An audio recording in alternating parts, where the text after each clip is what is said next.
Let's bring in Nina Xiang. She is the founder of China Money Network, a news and data platform tracking the country's investments and technology innovation. She's also the author of Red AI, Victories and Warnings from China's Rise in Artificial Intelligence. So, Nina, we've heard a lot recently here in this country from the Biden administration about how it sees China and it being a tech competitor.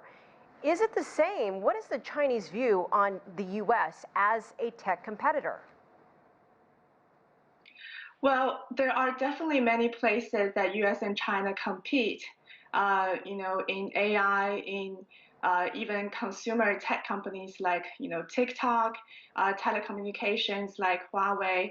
All these are places the two companies are competing for leadership position.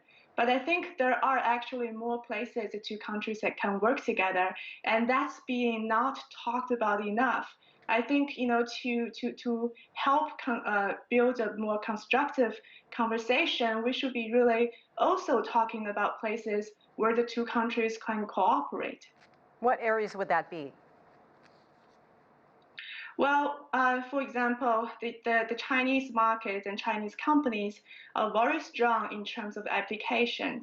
We see in AI technology where the landmark breakthroughs are made in the US, but Chinese companies are very, very strong in terms of how to push this technology into real life use cases. And that generated, dozens of AI unicorns in China and many, many other companies.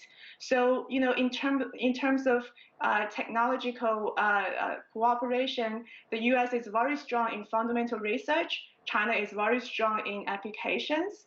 These are very complementary skills.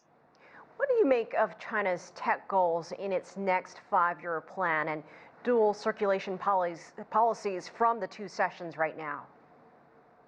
Right, I think the key policy from this year's two sessions is to increase more spending on basic scientific research, and also to encourage more corporate R&D investment. Those are basically, continuing efforts by China to address the weak points in its tech sector. We are seeing that China is really putting all the resources to address the choke points in China's tech supply chain.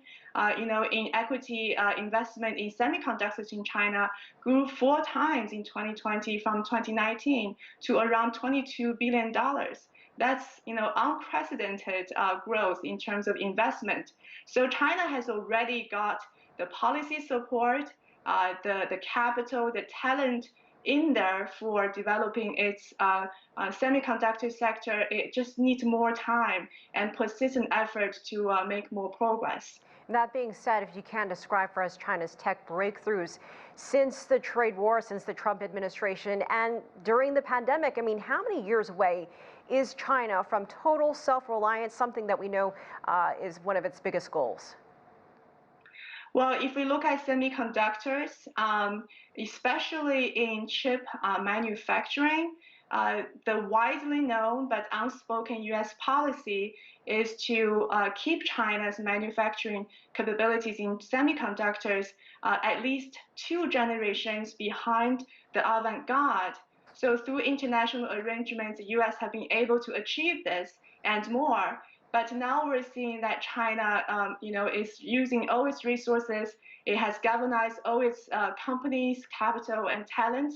I think to perhaps reach an intermediate goal of being able to produce less advanced chips, it will take a decade or so. But in order to move up to more advanced, it could take more than several decades, or at least more than one decade or more. All right, great take there, Nina Xiang. Thank you so much for joining us. We appreciate it. Thank you.